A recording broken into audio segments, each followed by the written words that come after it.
안녕하세요. 복된 오늘, 그리고 축복이 가득한 한 주가 되시기를 기원합니다.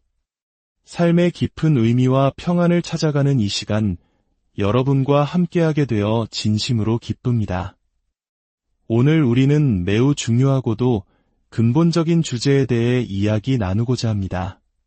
바로 어떻게 일상 속에서 주님의 임재를 연습할 수 있는가 하는 것입니다.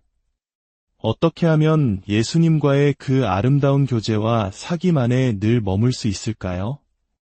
이것이야말로 우리 신앙 여정에서 승리의 열쇠가 되기 때문입니다. 하나님의 임재 없이는 우리는 이 믿음의 길을 걸어갈 힘을 결코 얻을 수 없습니다.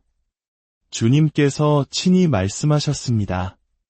나를 떠나서는 너희가 아무것도 할 수 없음이라. 그분의 임재, 우리 삶 속에 살아계신 예수님의 실제적인 임재를 우리가 인식하지 못한다면 우리는 진정으로 승리하는 삶을 살아갈 수 없습니다.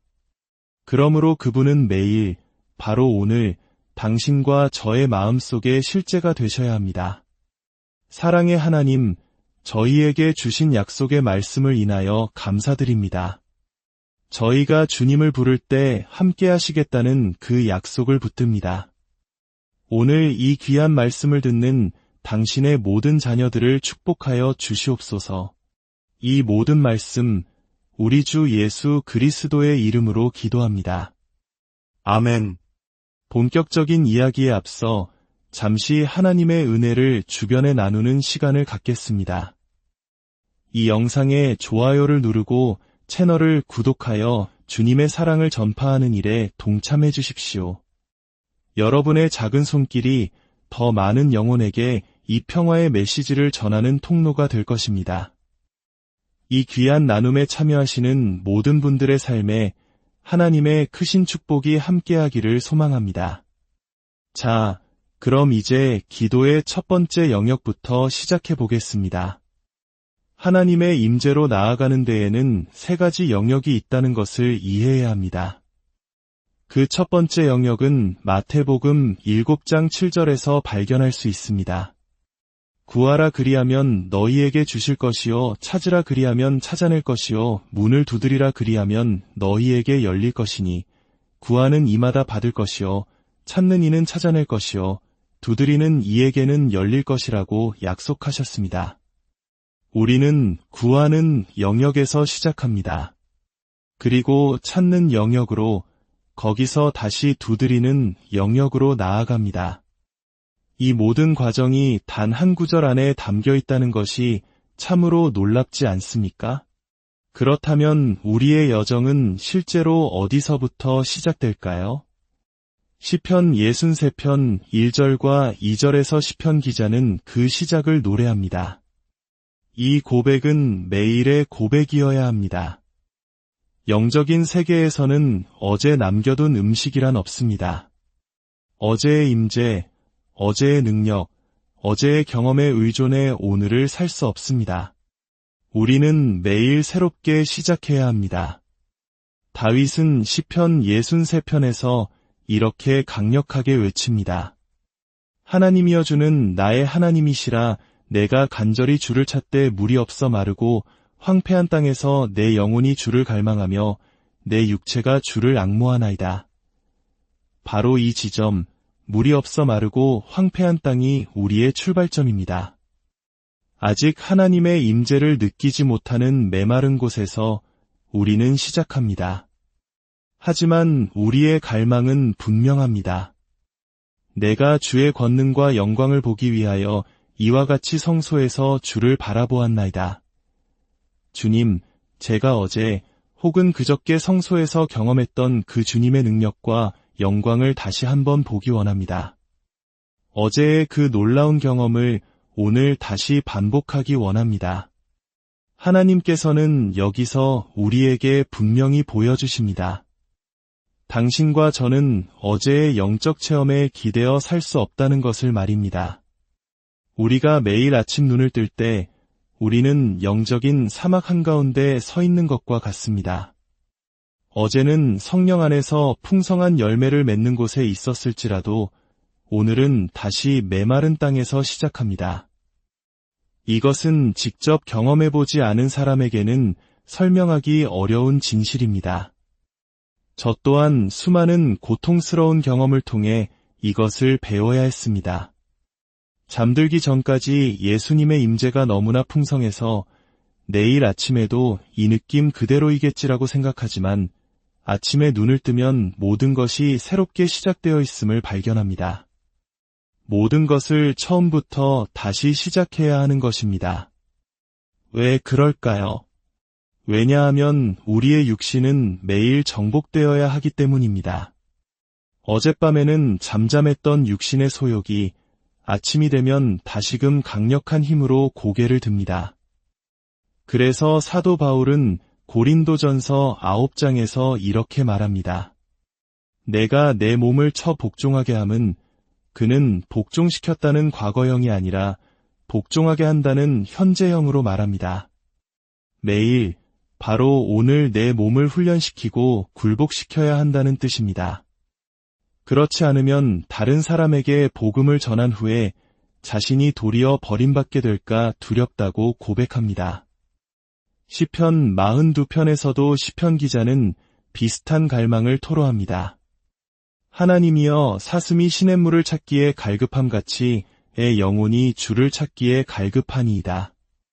내 영혼이 살아계시는 하나님을 갈망하나니 내가 어느 때에 나아가서 하나님의 얼굴을 배울까. 그는 어제 알았던 그분의 임재를 다시 원하며 애타게 묻고 있습니다.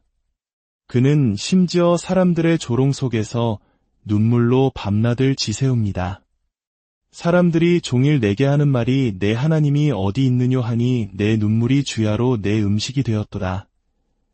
그는 과거의 무리와 함께 기쁨과 감사의 소리를 내며 하나님의 집으로 갔던 축제의 날들을 기억합니다. 그는 종교적인 활동의 한가운데 있었지만 정작 하나님의 임재는 경험하지 못하고 있었던 것입니다. 많은 사람들이 이와 비슷한 경험을 합니다. 주일에 교회에 가서 수많은 사람들과 함께 예배하고 찬양하지만 마음은 여전히 공허할 수 있습니다. 바위처럼 말입니다. 그는 무리와 함께 있었지만 그 무엇도 그를 변화시키지 못했습니다. 그래서 그는 스스로에게 묻습니다. 내 영혼아 내가 어찌하여 낙심하며 어찌하여 내 속에서 불안해하는가? 너는 하나님께 소망을 두라. 진정한 변화, 삶을 뒤바꾸는 깊은 만남은 시끄러운 군중 속에서 일어나기 어렵습니다. 그것은 보통 고요한 개인의 기도 골방에서 일어납니다. 저의 삶을 변화시킨 성령님과의 깊은 만남도 수많은 사람이 모인 집회가 아니라 집으로 돌아와 홀로 머물렀던 제 침실에서 이루어졌습니다. 집회에서의 경험은 몇 시간 동안의 아름다운 감동이었지만 제 삶을 송두리째 바꾼 것은 홀로 하나님 앞에 섰을 때였습니다. 하나님의 임재를 연습하는 것은 바로 이 지점에서 시작됩니다. 어제의 은혜는 어제로 충분합니다. 오늘 우리는 새로운 양식이 필요합니다. 하나님께서 이스라엘 백성에게 안식일을 제외하고 매일 광야로 나가 만나를 거두라고 명령하신 것처럼 우리도 매일 그분을 찾아 나서야 합니다. 계시와 진리, 그리고 하나님의 임재는 우리가 가만히 앉아있는 장막 안으로 저절로 찾아오지 않습니다. 우리가 직접 그것을 찾아 광야로 나가야 합니다. 이 메마른 땅, 갈망의 자리에서 우리는 육신과 싸우기 시작합니다. 호세아 선지자는 10장 12절에서 이렇게 말합니다. 너희가 자기를 위하여 공의를 심고 인애를 거두라. 너희 묵은 땅을 기경하라. 지금이 곧 여호와를 찾을 때니 마침내 여호와께서 오사공의를 비처럼 너희에게 내리시리라. 밤사이 우리의 마음은 굳은 땅처럼 됩니다. 어제 아무리 부드러웠던 마음밭이라도 아침이 되면 다시 쟁기질을 해야 하는 묵은 땅이 되어 있습니다. 이 묵은 땅을 기경하는 것, 이것이 바로 우리가 매일 아침 해야 할 일입니다. 이 과정에서 놀라운 일이 일어납니다. 우리가 죄의 권세로부터 해방되기 시작하는 것입니다. 우리가 잠든 사이 죄의 권세는 우리 안에서 다시 깨어납니다. 아침에 일어나면 우리는 그 힘과 다시 싸워야 합니다. 우리가 예수님을 믿고 구원받았을 때 우리는 죄의 형벌로부터 자유롭게 되었습니다. 과거의 죄에 대한 대가를 치를 필요가 없게 된 것입니다. 그러나 우리는 여전히 죄의 권세 아래 있습니다. 이 죄의 권세는 매일 하나님의 임재 앞으로 나아갈 때 이겨낼 수 있습니다. 그리고 마침내 주님이 다시 오시는 그 영광스러운 날, 우리는 죄의 존재 자체로부터 완전히 자유롭게 될 것입니다. 매일 주님의 임재로 돌아가 죄의 권세를 이겨내는 것, 이것이 우리의 매일의 싸움입니다. 사람들이 다시 죄에 빠지는 이유는 바로 주님과의 이 매일의 만남을 소홀히 하기 때문입니다. 이제 이 메마른 땅에서 우리가 해야 할 가장 중요한 일은 기다리는 것입니다. 이사야 40장은 우리에게 이렇게 약속합니다. 피곤한 자에게는 능력을 주시며 무능한 자에게는 힘을 더하시나니 소년이라도 피곤하며 곤비하며 장정이라도 넘어지며 쓰러지되 오직 여호와를 앙망하는 자는 새 힘을 얻으리니 여호와를 앙망하는 것, 즉 주님을 기다리는 자만이 새 힘을 얻습니다. 우리는 매일 지치고 피곤해집니다.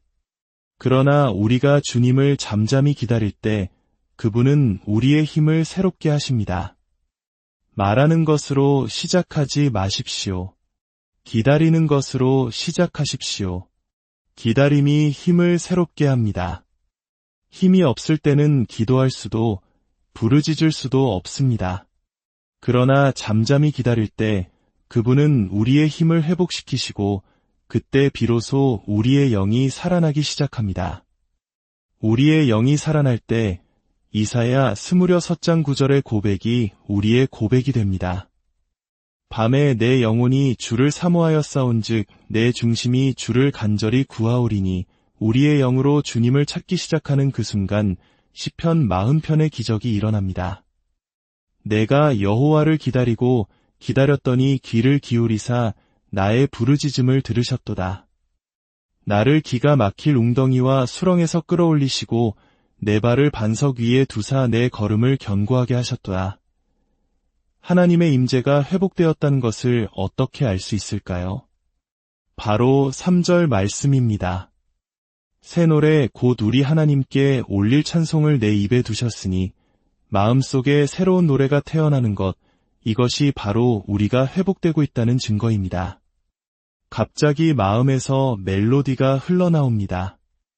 계획하지 않았는데도 주님을 향한 노래를 흥얼거리고 있는 자신을 발견합니다. 이것은 감정의 노래가 아니라 영의 노래입니다. 이 노래가 시작될 때 놀라운 변화가 일어납니다. 시편 59편 9절은 말합니다. 하나님은 나의 요새이시니 그의 힘으로 말미암아 내가 주를 바라리이다. 노래가 돌아오는 순간 하나님께서 당신을 보호하기 시작하십니다. 그날 마귀가 당신을 공격하려 계획했던 모든 유혹으로부터, 우리 모두가 가진 연약함으로부터 당신을 지키는 견고한 방벽이 세워지는 것입니다. 모든 것은 노래로 시작됩니다. 아침에 일어나 메마른 땅에서 주님을 기다리십시오. 마음밭을 기경하십시오. 그러면 하나님께서 당신을 죄의 권세에서 자유롭게 하시고 마음에 새로운 노래를 주실 것입니다. 그리고 그 노래와 함께 당신 주위에 견고한 요새가 세워질 것입니다. 그리고 마침내 시편 63편 8절의 고백에 이르게 됩니다. 나의 영혼이 주를 가까이 따르니 주의 오른손이 나를 붙드시거니와 이제 우리는 보호받을 뿐만 아니라 그분의 손에 붙들려 가게 됩니다. 그분이 친히 우리를 이끌어 가십니다. 어디로 이끄실까요? 우리가 스스로는 결코 갈 수 없는 더 깊은 임재의 자리로 우리를 인도하십니다. 이 모든 것이 얼마나 아름답습니까? 하나님께서 우리에게 요구하시는 것은 단 하나, 나를 기다리라는 것입니다. 내가 너의 힘을 새롭게 할 것이며 죄를 이길 능력을 줄 것이며 너를 보호하고 친히 너를 안고 더 깊은 곳으로 데려갈 것이다. 사랑하는 여러분, 오늘 이 말씀을 마음에 새기시길 바랍니다. 매일 아침 주님을 기다리는 시간을 가지십시오. 그 고요한 기다림 속에서 당신의 힘이 회복되고 마음에 새로운 찬양이 샘솟고 주님의 강력한 보호와 인도를 경험하게 될 것입니다. 주님, 오늘 이 말씀을 듣는 모든 이들이 주님을 기다리게 하소서. 그리하여 주께서 보여주신 이 모든 놀라운 약속을 삶으로 체험하게 하옵소서. 주님께 모든 찬양을 드립니다. 오늘 하루 주님의 임재 안에서 승리하시기를, 여러분의 마음에 새로운 노래가 울려 퍼지기를, 그리고 그분의 강한 오른팔이 여러분을 굳게 붙들어 주시기를 간절히 기도합니다. 평안한